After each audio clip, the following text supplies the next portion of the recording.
Gisèle a 36 ans, toujours pas mariée, pas d'enfant, pas de fiancé. Sa vie sentimentale est au point mort. Elle vit chez sa tante, à Cocody. Ce matin-là, alors qu'elle sort de sa chambre, sa tante la fixe longuement, puis pousse un soupir bruyant. « À ton âge, moi j'étais déjà à mon troisième enfant, dit-elle en secouant la tête. Tu veux que je me mette à genoux pour que tu trouves un mari? Je me fiche de son métier, qu'il soit tapissier, couturier ou autre. Je veux juste te voir mariée et heureuse. Il faut te marier. Les gens vont dire que je t'ai mal élevé. Bientôt 40 ans, tu dois faire un enfant avant que ton corps dise non. Tu es une femme. J'espère que tu n'as pas oublié la ménopause, hein? Moi, j'ai fini de parler. » Gisèle baisse les yeux. Elle sort discrètement dans la cour. En allant acheter du pain, elle croise des voisines. Elle chuchote. « Toujours chez sa tante, » dit l'une. « À cet âge, sans mari? Quelle honte! Une femme sans mari, c'est qu'elle a raté sa vie, » ajoute une autre. Gisèle entend, mais elle ne répond pas. Un après-midi, elle rend visite à son amie Ashley, mariée depuis l'âge de 28 ans, mère de 3 enfants. « Être femme au foyer, ce n'est pas facile, » confie Ashley. « Mais au moins,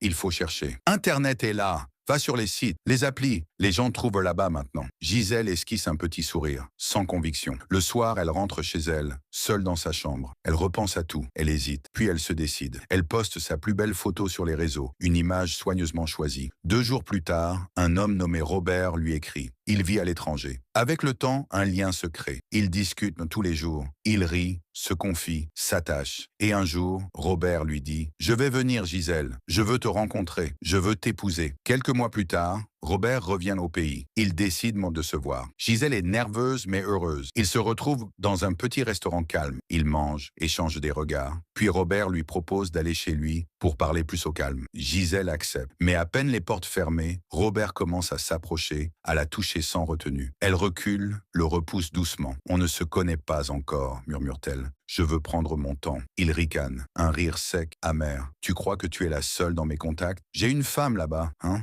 Moi, je suis juste venu m'amuser avec les filles de Cocody. Tu n'es pas spécial. » Gisèle rentre en larmes. Dans sa chambre, elle s'écroule sur le lit. Ses amis ont des maris, des enfants, des foyers. Elle, toujours chez sa tante, presque 37 ans, et toujours seule. Le lendemain matin, sa tante l'interpelle. « Tu auras 37 ans bientôt, tu entends? Soit tu te maries, soit je te donne au fils d'un ami. Ce sera un mariage parfait. Mon ami a les moyens. Et toi, tu feras une bonne épouse. » Gisèle ne répond pas, mais dans sa tête, tout s'en mêle. L'échec, la pression, la peur. Elle finit par céder, par fatigue, par solitude. 2 mois plus tard, le mariage est célébré. Tout s'est passé rapidement. Le mari s'appelle Faye. Il parle peu, fixe souvent le vide, reste poli. On dit qu'il est timide, mais personne ne dit le reste. Gisèle n'a pas le choix. Dans la nouvelle maison, Faye reste enfermée dans leur chambre. Il marmonne, rit seul, pleure sans raison. Gisèle l'observe, troublée, mais ne dit rien. Le soir, elle s'installe sur le lit conjugal. Elle attend. Mais ce n'est pas Faye qui entre, c'est le père de Faye. Il s'approche, s'assoit au bord du lit, puis dit « Enlève tes habits, Gisèle. » Gisèle confuse répond « Pardon? Je n'ai pas bien saisi. Où est Faye ?» L'homme la fixe droit dans les yeux. « Tu as épousé mon fils, oui, mais en réalité, c'est moi que tu as épousé. » Gisèle, déconcertée, balbutie. « Je